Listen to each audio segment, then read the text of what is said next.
مجھے آپ سے کچھ بات کرنی ہے۔ بولو۔ وہ شمع نے مروہ کے لیے شیروز کی بات کی ہے مجھے کوئی اعتراض نہیں ہے۔ آپ کیا کہتے ہیں؟ مروہ میری بانجی ہے، بھلا مجھے کیا اعتراض ہوگا؟ اور پھر یہ تو اچھی بات ہے کہ وہ اسی گھر میں رہ جائے گی۔ انہوں نے مسکرا کر کہا، ٹھیک ہے، پھر میں کل ہی شمع سے بات کروں گی۔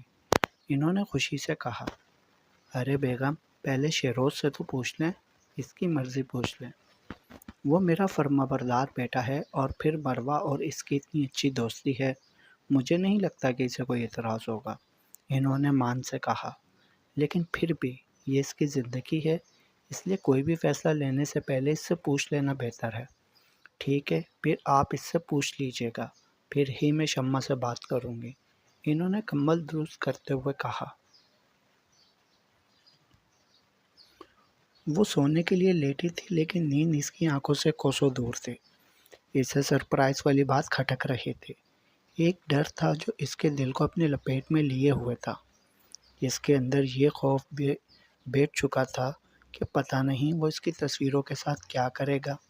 وہ اس کے بارے میں سوچ رہی تھی کہ کسی کے گرنے کی آواز آئی۔ اس نے دروازے کی طرف دیکھا تو وہ بند تھا۔ پھر اس نے کھڑکی کی طرف دیکھا تو وہ فریز ہو گئی۔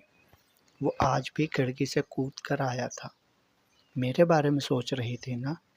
اس نے اس کی فحشت سے پھیلی آنکھوں میں اپنی نیلی آنکھیں ڈال کر مسکرا کر پوچھا، اب کیا لینے آئے ہو یہاں؟ آہلہ نے بیڈ سے کھڑے ہو کر پوچھا۔ کچھ نہیں، بس تمہیں دیکھنے آیا تھا، مزے سے کہہ کر وہ بیڈ پر لیٹ گیا۔ لوگ محبت میں کھڑکی کود کر آتے ہیں، اور ایک میں ہوں جو نفرت میں یہ کام کر رہا ہوں۔ دیکھو، تھپڑ ہی تو مارا تھا، تم بھی اس کے بدلے مار لو، لیکن میری جان چھوڑ دو۔ آہلہ نے ہاتھ جوڑ کر غصے و بے بسی سے کہا۔ بار بار وہ دروازے کی طرف بھی دیکھ رہی تھی، کیونکہ ابھی صرف 10 بجے تھے تو سارے اپنے کمروں میں، لیکن اسے ڈر تھا کہ کوئی آ نہ جائے۔ تمہیں کیا لگتا ہے میں تمہیں تھپڑ نہیں مار سکتا؟ میں تو تمہیں جان سے مار دوں، لیکن پھر مجھے مزہ نہیں آئے گا۔ میں عاجل ہوں، اور میرا بدلہ لینا بھی الگ ہوگا۔ کہتے ساتھ ہی اس کا موبائل سائیڈ ڈرا سے اٹھایا اور کچھ کرنے لگا۔ تمہارا یہ موبائل میں لے کر جا رہا ہوں، صبح تمہیں ڈراپ پر ملے گا، اوکے بائے۔ اس کا موبائل پاکٹ میں ڈال کر اس کا گال تھپتھپا کر وہ چلا گیا، اور وہ اسے دیکھتی رہ گئی۔ صبح جب اس نے دیکھا تو اس کا موبائل اس کے کہے کے مطابق ڈرا پر ہی پڑا ہوا تھا۔ کیا وہ دوبارہ آیا تھا؟ لیکن میں نے تو کھڑکی بند کی تھی، پھر کیسے آیا؟ اس نے موبائل اٹھایا تو نیچے ایک چٹ رکھی تھی، جس پر لکھا تھا، تمہیں کیا لگا کہ تم کھڑکی بند کر دو گی تو میں اندر نہیں آ پاؤں گا؟ مجھے کوئی بھی چیز تم تک پہنچنے کے لیے نہیں روک سکتی۔ اس نے غصے سے چٹ کے ٹکڑے کیے اور واش روم چلی گئی۔ عاجل جو اپنے موبائل کے کیمرے میں ہی اسے دیکھ رہا تھا، اس کے غصے سے چٹ پھاڑنے پر مسکرایا۔ جب وہ دوبارہ آیا تھا تو کھڑکی بند تھی، لیکن پھر اس نے دیوار پھلانگ کر کمرے میں جانے کا ارادہ کیا، کیونکہ 3 بج رہے تھے۔ اس لیے اس بات سے تو وہ بے فکر تھا کہ کوئی اٹھا ہوگا اس وقت، اور اگر کوئی دیکھ بھی لیتا تو اسے کیا فرق پڑنا تھا۔ وہ کسی طرح اس کے کمرے تک پہنچا، اور اس کی خوش قسمتی سے وہ کھڑکی تو بند کر گئی تھی، لیکن دروازہ لاک کرنا بھول گئی تھی۔ اس نے سب سے پہلے کمرے میں کیمرہ اور مائکرو فون فٹ کیا، جو کہ اس نے اپنے موبائل سے کنیکٹ کیا ہوا تھا۔ پھر اس کا موبائل، جس میں اس نے چپ فٹ کی تھی، وہ سائیڈ رو پر رکھا اور کمرہ اندر سے لاک کر کے کھڑکی کے راستے واپس چلا گیا۔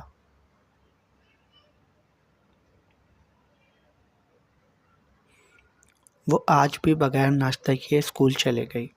وہ اور فاریہ اس وقت کینٹین میں بیٹھی ہوئی تھیں۔ تم کل کہاں چلی گئی تھی؟ بریک ٹائم میں تمہاری کلاس میں گئی تھی، لیکن تم وہاں بھی نہیں تھی۔ ہاں، وہ چاچو کی طبیعت کچھ ٹھیک نہیں تھی، اس لیے شیروز مجھے لینے آئے تھے۔ اس نے جھوٹ بولا۔ اوہ، کیا ہوا انہیں؟ بس بی پی کا مسئلہ تھا اور کچھ نہیں۔ اللہ ان کو صحت دے، آمین۔ صوفیہ کی کال آئی تھی، کل مجھے اس نے بتایا۔ اچھا، کیسی ہے وہ اور کب آ رہی ہے وہ؟ آہلہ نے پوچھا۔ ٹھیک ہے، وہ بتا رہی تھی کہ کچھ دنوں تک وہ لوگ آ جائیں گے۔ چلو آج باہر کا کوئی پلان بناتے ہیں، پہلے مال چلیں گے، وہاں سے ونڈو شاپنگ کریں گے اور پھر آئس کریم پارلر چلیں گے۔ فاریہ نے آئیڈیا دیا۔ آہلہ بھی مان گئی کیونکہ اسے بھی ریفریشمنٹ چاہیے تھے۔ کچھ دنوں سے وہ بہت ٹینس میں تھی عاجل کی وجہ سے۔ چھٹی کے بعد وہ لوگ مال چلے گئے۔ وہ لوگ کپڑوں کو دیکھتی اور تبصرہ کرتی اس پر، لیکن خرید کچھ نہیں رہی تھی۔ اس طرح انہوں نے مال میں کچھ وقت گزارا اور ساتھ موجود آئس کریم پارلر میں داخل ہوئے۔ وہ لوگ دروازے سے اندر داخل ہو رہی تھی کہ اسی وقت ایک لڑکا بھی باہر نکل رہا تھا۔ آہلہ دوسری سائڈ پر تھی، اس لیے وہ بچ گئی، جبکہ فاریہ اس لڑکے سے ٹکرا گئی۔ فاریہ غصے سے اپنا سر اٹھا کر سامنے والے کو کچھ کہنے لگی تھی کہ سامنے موجود شخص کو دیکھ کر وہ اپنے درد اور غصے کو بھول کر پرجوش اس شخص کے گلے لگ گئے۔ What a surprise! اس نے خوشی سے اس کے گلے لگ کر کہا، جبکہ وہ اس کو علیحدہ کر کے پریشانی سے اس کے ماتھے کو چھو کر دیکھنے لگا کہ زیادہ تو نہیں لگی گڑیا۔ آئی ایم سوری، میری وجہ سے تمہیں درد ہوا۔ I am really sorry. اس نے اسے ایک سائڈ سے گلے لگا کر کہا۔ نو بھی، مجھے نہیں لگی زیادہ، اس نے اس کی فکر پر مسکرا کر کہا۔ آہلہ تو فاریہ کو دیکھ رہی تھی، وہ جو چھوٹی سی بات پر دوسروں کا سر پھوڑنے کو تیار رہتی تھی، اب اس شخص کے ٹکرانے پر بجائے اسے کچھ سنانے کے خوشی سے اسے گلے لگ کر باتیں کر رہی تھی۔ بھی ان سے ملے، یہ ہے میری دوست آہلہ۔ اس نے آہلہ کا تعارف کروایا، جسے وہ اپنی خوشی میں بھول چکی تھی۔ اس شخص نے آہلہ کے سر پر ہاتھ رکھا اور آہلہ، یہ میرے بھائی ہیں باکر، چلیں بھی ہمارے ساتھ آئس کریم کھائیں۔ نہ بتانے کا بدلہ میں آپ سے بعد میں لے لوں گی گھر جا کر۔ دونوں کا تعارف کروا کر اس نے اسے آئس کریم ان کے ساتھ کھانے کی آفر کی۔ چلو، وہ بھی ان کے ساتھ چلا گیا۔ کچھ دور علی جو کسی کام کی وجہ سے یہاں آیا ہوا تھا، فاریہ کو دیکھ کر وہ اس کی طرف آنے والا تھا کہ اسے کسی کے گلے لگے دیکھ کر وہ جلن اور غصے سے مٹھیاں بھیج گیا، اور غصہ حد سے صفا تو تب ہوا جب اس لڑکے نے بھی اسے گلے لگایا۔ اسے لگا وہ اپنا غصہ کنٹرول نہیں کر پائے گا۔ وہ بھی کچھ دور ٹیبل پر اپنے فیس کے آگے مینیو کاٹ کر کے بیٹھ گیا، اور گائے بگائے وہ ان پر نظر بھی رکھے ہوئے تھا۔ فاریہ کا اس سے اتنی بے تکلفی سے باتیں کرنا اسے سخت ناگوار گزر رہا تھا۔ آئس کریم کھاتے ہوئے آئس کریم فاریہ کے کپڑوں پر گری تو وہ انہیں صاف کرنے کا کہہ کر واش روم گئی۔ اسے اٹھتے دیکھ کر وہ بھی اس کے پیچھے گیا، اور واش روم میں جانے سے پہلے اس نے ادھر ادھر دیکھا اور اپنا منہ رومال سے کور کر کے اندر داخل ہوا۔ وہ جو آئس کریم صاف کر کے مڑنے لگی تھی کہ کسی نے اس کے بازوؤں کو جارحانہ انداز میں پکڑ کر دیوار سے پن کیا، جس سے اس کا منہ دیوار کے ساتھ بری طرح سے لگ گیا۔ فاریہ جیسی نڈر لڑکی بھی اس اچانک افتاد پر گھبرا گئی۔ اس نے اپنے ہاتھوں کو دیوار پر رکھ کر پیچھے ہونا چاہا کہ علی نے اس کے دونوں ہاتھ کمر پر باندھ دیے اور سرد آواز میں اس کے کان کے پاس گھرایا، کون تھا وہ جس کے گلے لگے ہنس رہی تھی تم؟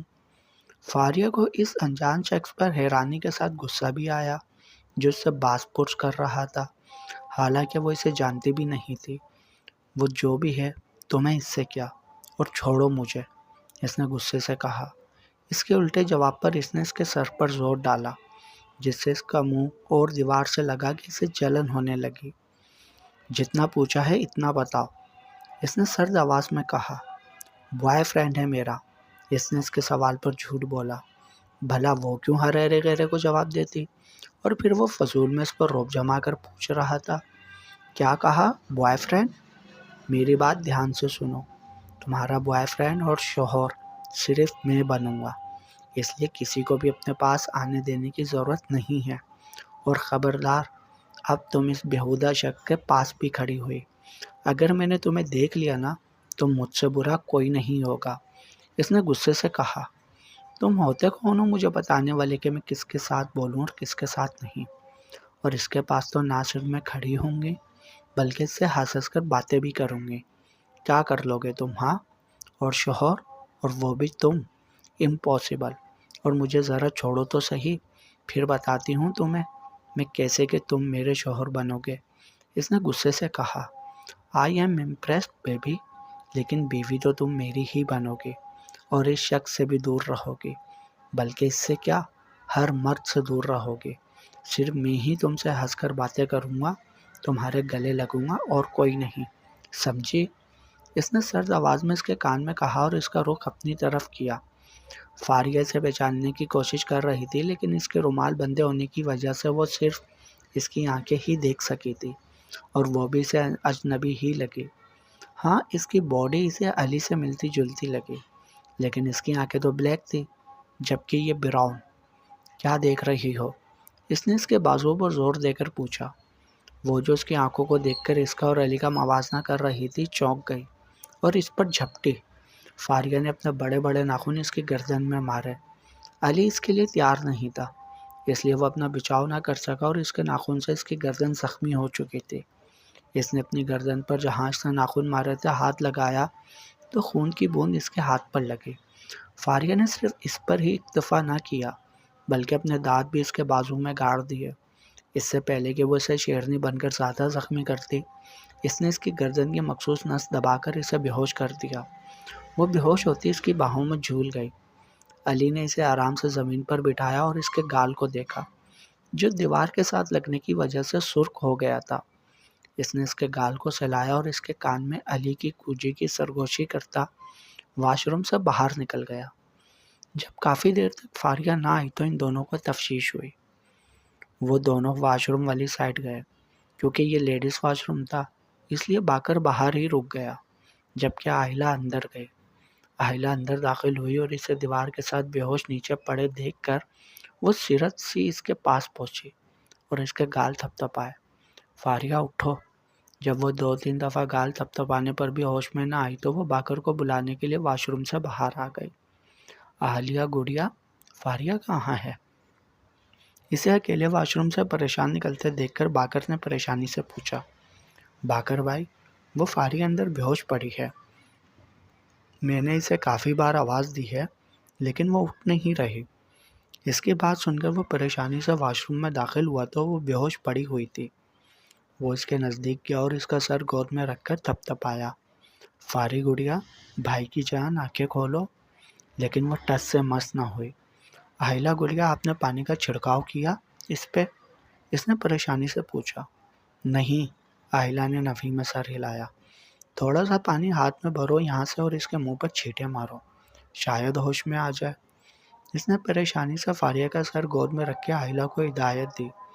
آئلہ نے اس کے چہرے پر پانی کا چھڑکاؤ کیا تو وہ کسمسائی اور اپنی مندی مندی آنکھوں سے باکر کو دیکھا جو اس پر جھکے سے پوچھ رہا تھا۔ شکر ہے تمہیں ہوش آ گیا فاری گڑیا، میں تو ڈر گیا تھا۔ اور تم یہ بے ہوش کیسے ہوئے؟ پتہ نہیں، میں تو آئس کریم صاف کرنے آئی تھی، پھر اچانک چکر آئے اور میں بے ہوش ہو گئی۔ اس نے اٹھ کر بیٹھتے ہوئے کہا۔ وہ بھلا کیوں اپنے لیے کسی کو پریشان کرتی جب وہ خود اس اجنبی کا مقابلہ کر سکتی تھی؟ اس کے لیے تو وہ خود کافی تھی۔ بس ایک بار کہیں مل جائے، اس کا بھرتا نہ بنا دیا تو کہے۔ یہ سوچ کر اس نے جھوٹ بولا۔ اچھا چلو اٹھو، تم نے تو ہم دونوں کو پریشان کر دیا۔ ضرور تم نے صحیح سے کھایا نہیں ہوگا، اس لیے کمزوری سے چکر آ گئے ہوں گے۔ سوری، آپ دونوں کو میں نے پریشان کر دیا۔ اب اگر تم نے ایک بار اور سوری کیا نا تو میں نے اور باکر بھائی نے تمہاری خوب پٹائی کرنی ہے مل کر۔ آہاں، باکر بھائی؟ جی، اب سے یہ میرے بھی باکر بھائی ہیں۔ کیوں باکر بھائی؟ کچھ دیر میں ہی باکر کے اخلاق اور خلوص کی وجہ سے وہ اجنبیت سے بھائی تک آ گئی تھی۔ جی گڑیا، آج سے آپ بھی میری بہن ہیں۔ جب کبھی آپ کو میری ضرورت پڑے گی آپ اپنے اس بھائی کو اپنے ساتھ پاؤ گے۔ اس نے شفقت سے کہہ کر اس کے سر پر ہاتھ رکھا تو وہ دونوں مسکرا دی۔ باکر اسے اپنے بازوؤں کے حلقے میں باہر لایا۔ اس نے کہا بھی کہ وہ ٹھیک ہے لیکن اس نے اسے ڈانٹ دیا۔ علی جو واش روم سے کچھ دور ایک کونے میں ان سے چھپ کر کھڑا تھا، اسے اس شخص کے بازوؤں کے حلقے میں دیکھ کر پھر سے غصے سے مٹھیاں بھینچ گیا۔ لنچ ٹائم پر ساجد صاحب نے شہروز کو اپنے کیبن میں بلایا تھا تاکہ وہ اس سے بات بھی کر سکیں اور لنچ بھی۔ آ جاؤں بابا؟ اس نے دروازہ نوک کر کے پوچھا۔ ہاں ہاں آ جاؤ، تمہارے اپنے باپ کا ہی آفس ہے۔ انہوں نے مسکرا کر اسے اندر آنے کی اجازت دی۔ بیٹھو، میں نے سوچا کہ اکٹھے لنچ کرتے ہیں آج باپ بیٹا۔ کیوں، کیا کہتے ہو؟ جیسے آپ کی مرضی بابا۔ ویسے کوئی خاص بات ہے جو آج آپ مجھ پر کرم نوازی کر رہے ہیں؟ اس نے انہیں چھیڑا۔ کیا میں ویسے ہی تمہیں نہیں بلا سکتا کیا؟ تم نے مجھے ایسا سمجھا ہوا ہے؟ انہوں نے مصنوعی خفگی سے کہا۔ جی بابا، اس میں آپ کو کوئی شک ہے کیا؟ اس نے مسکرا کر کہا۔ شرم نہیں آتی؟ باپ کے سامنے بیٹھے اور کیسے باپ سے مسخرے کر رہے ہو؟ انہوں نے مصنوعی غصے سے کہا۔ آپ میرے دوست پہلے اور بابا بعد میں ہیں۔ وہ اس سے باتوں میں نہیں جیت سکتے تھے، اس لیے انہوں نے لنچ کا پوچھا۔ اچھا بتاؤ کیا کھاؤ گے؟ جو آپ اپنے لیے منگوائیں گے میرے لیے بھی منگوا لیجیے گا، اس نے سہولت سے کہا۔ ساجد صاحب نے انٹرکام پر لنچ کا کہا اور اس کی طرف سنجیدگی سے مڑے۔ مجھے تم سے کچھ ضروری بات کرنی ہے۔ جی بابا کہیں۔ ان کی سنجیدہ آواز پر وہ بھی سنجیدہ ہوا۔ دیکھو، مروہ اچھی لڑکی ہے، پڑھی لکھی ہے، سلیقے والی ہے اور سب سے بڑھ کر گھر کی بچی ہے۔ ہمارے سامنے اس کا بچپن گزرا ہے۔ انہوں نے تہمید باندھی۔ بابا آپ ٹو دا پوائنٹ بات کریں۔ اس نے ان کی تہمید پر ناسمجھی سے کہا۔ تمہاری پپو اور ماں چاہتی ہیں کہ تمہیں اور مروہ کو ایک رشتے میں باندھ دیا جائے، یعنی تمہاری ماں مروہ کو گھر کی بہو اور تمہاری بیوی بنانا چاہتی ہے۔ ان کی بات پر تو وہ شاکڈ ہوا۔ بھلا یہ کیسے ہو سکتا ہے؟ وہ تو آہلہ سے محبت کرتا ہے، اس کے سنگ اپنی زندگی گزارنا چاہتا ہے، پھر وہ اور مروہ کیسے؟ بیٹا یہ تمہاری زندگی ہے، تم نے گزارنی ہے، اس لیے تمہارا جو بھی فیصلہ ہوگا وہ ہمیں منظور ہوگا۔ تم پر کوئی دباؤ نہیں ہے، تم سوچ سمجھ کر جواب دینا، کوئی جلدی نہیں ہے۔ انہوں نے اس کی خاموشی پر نرمی سے کہا۔ بابا میں جانتا ہوں مروہ اچھی ہے اور ایک اچھی بہو اور بیوی بھی ثابت ہو سکتی ہے، لیکن میں اور مروہ ایک نہیں ہو سکتے۔ وہ صرف میری اچھی دوست ہے، اس کے علاوہ کچھ نہیں، اس نے دو ٹوک انداز میں کہا۔ لیکن بیٹا تم دونوں کی اچھی انڈرسٹینڈنگ ہے، تم وقت لے لو اس بارے میں، ایک بار سوچ لو پھر جواب دینا۔ بابا میرا آج بھی یہی فیصلہ ہے اور کل بھی یہی ہوگا، اس نے حتمی لہجے میں کہا۔ کیا کسی کو پسند کرتے ہو؟ انہوں نے اس کی دو ٹوک بات پر اس کے چہرے کو جانچتے ہوئے پوچھا۔ جی، یک لفظی جواب دیا۔ تو پھر بتاؤ وہ کون ہے، تاکہ ہم رشتہ لے کر جائیں اس کے گھر، ہم بھی تمہاری خوشیاں دیکھیں۔ بابا ابھی نہیں، ابھی مجھے پہلے سے خود بات کرنی ہے، پھر آپ کو بتاؤں گا۔ ٹھیک ہے، لیکن زیادہ وقت نہ لگانا۔ جی بابا۔ اتنے میں ورکر لنچ لیا آفس میں داخل ہوا تو وہ دونوں چپ ہو گئے۔ وہ لیکچر کے بعد فرحات کو ڈھونڈتے ڈھونڈتے کینٹین آئی تھی کہ اسے وہ اپنے اوباش دوستوں کے ساتھ وہاں بیٹھا دکھائی دیا۔ وہ چہرے پر مسکراہٹ لیے اس کے ٹیبل پر گئی۔ لیکن یہ کیا؟ وہاں اس کے فرحات کے ساتھ ایک لڑکی بھی بیٹھی ہوئی تھی جو کہ اسی کی یونیک تھی۔ وہ چیسٹ پینٹ پر سلیو لیس شرٹ جس سے بامشکل اس کا پیٹ چھپ رہا تھا پہنے، اس کے فرحات کے بازو پر ہاتھ رکھ کے نزاکت سے بالوں کو جھٹکتی کچھ کہہ رہی تھی۔ البتہ فرحات کے چہرے پر سے نہ تو خوشی اور نہ ناگواری کے تاثرات دکھے۔ یہ دیکھ کر اس کے چہرے سے مسکراہٹ غائب ہو گئی اور آنکھوں میں غصہ اور ناگواری لیے وہ ایک ہی جست میں ان تک پہنچی اور اس کی زلفوں سے پکڑ کر اس لڑکی کو کرسی سے اٹھایا۔ وہ لڑکی درد سے کڑھائی ہے۔ رابیل نے اس کے چہرے پر زور سے تھپڑ مارا۔ ہمت کیسے ہوئی تمہاری میرے فرحات کو چھونے کی؟ یہ رابیل کی پراپرٹی ہے، مائنڈ اٹ، اس نے اس کے بالوں کو جھٹکا دیتے ہوئے کہا۔ فرحات نے سرپری کو دیکھا اور موبائل میں بزی ہو گیا، جیسے اسے اس کارروائی سے کوئی سروکار نہ ہو، جبکہ اس کے دوست منہ کھولے لیلا کی درگت بنتے دیکھ رہے تھے، کیونکہ لیلا کوئی عام لڑکی نہیں تھی بلکہ ایم پی اے ہاشم خان کی بیٹی تھی۔ لیلا نے بھی اپنی نزاکت کو سائڈ پر رکھا اور اپنے بال اس کی گرفت سے چھڑوائے اور اس کی پونی ٹیل میں مقید بالوں کو اپنے ہاتھ میں پکڑنے لگی کہ رابیل نے اس کا وہی ہاتھ پکڑ کر مڑوڑ دیا۔ وہ بیچاری درد سے بلبلا اٹھے۔ رابیل مصطفیٰ گیلانی نام ہے میرا، اپنی طرف بڑھتے ہاتھوں کو روکنا اور توڑنا جانتی ہوں، اور میری چیزوں اور میرے من پسند انسانوں کی طرف جو اپنی گندی آنکھوں سے دیکھتا ہے میں اس کی آنکھیں نوچ لیتی ہوں، اس نے اس کا بازو مروڑتے ہوئے کہا۔ سب کے سامنے یوں خود کو اپنا من پسند کہلانا فرحات کو سخت ناگوار گزرا۔ سب اب میری بات کان کھول کر سن لیں۔ فرحات اور فادی بھائی صرف رابیل گیلانی کا ہے، صرف اور صرف رابیل کا۔ اس لیے آئندہ اگر کسی بھی لڑکی نے اس کی طرف گندی نظروں سے دیکھا تو اس سے بھی برا حال کروں گی۔ اس نے کینٹین میں بیٹھے سب افراد سے خاص طور پر لڑکیوں کو کہا، اور تم سن لیا نا، یہ فرحاد صرف رابیل کا ہے، اس لیے آئندہ اس کے پاس بھی مت آنا۔ اس نے اس کے بالوں کو آخری جھٹکا دے کر کہا، دیکھ لوں گی میں تمہیں، لیلا ہاشم سے پنگا بہت مہنگا پڑے گا تمہیں۔ انگلی اٹھا کر اسے وارن کرتی بے عزتی سے سرخ چہرہ لیے وہ کینٹین سے نکلتی چلی گئی۔ باقی اسٹوڈنٹس بھی اپنے اپنے کاموں میں لگ گئے۔ وہ اپنی پونی کو ٹائٹ کرتی اس کی طرف مڑی جو کرسی پر بیٹھا دونوں ٹانگیں ٹیبل پر رکھے لبوں میں سگریٹ دبائے کش لینے میں مصروف تھا۔ اور تم، ویسے تو مجھ سے جان چھڑواتے ہو کہ میں تمہارے ٹائپ کی نہیں، تو پھر اس چمک چلو کو کیوں اپنے قریب بٹھایا تھا؟ وہ تمہارے ٹائپ کی ہے کیا؟ اس نے اس کی نقل کی، جبکہ اس کے لیلا کو چمک چلو کہنے پر اس کے دوستوں کا کہکا ابلا، لیکن وہ اس کی بات کو نظر انداز کیے کش لینے میں مصروف تھا۔ اس نے اس کی بات کا جواب دینا ضروری نہ سمجھا۔ جواب تو دو، اس نے اس کے ساتھ والی کرسی سنبھالی۔ میری مرضی، یک لفظی سرد آواز میں کہا۔ تمہاری مرضی کی تو ایسی کی تیسی، اگر مجھے کوئی بھی لڑکی تمہارے ارد گرد نظر آئی یا تم کسی لڑکی کے ساتھ دیکھے، آئی سوئر میں پہلے اسے قتل کروں گی، پھر تمہیں، اور پھر خود کو قتل کر دوں گی، لیکن تمہیں کسی اور کا نہیں ہونے دوں گی۔ وہ جنونی انداز میں کہتی اسے کوئی پاگل سی لڑکی لگی۔ جاری ہے بقیہ اگلے پارٹ میں۔ تمام پارٹس پڑھنے کے لیے چینل کو سبسکرائب کریں۔ ناول اگر اچھا لگے تو ویڈیو کو لائک ضرور کریں۔ کمنٹس میں اپنی رائے بتائیں، یہ ناول آپ کو کیسا لگ رہا ہے۔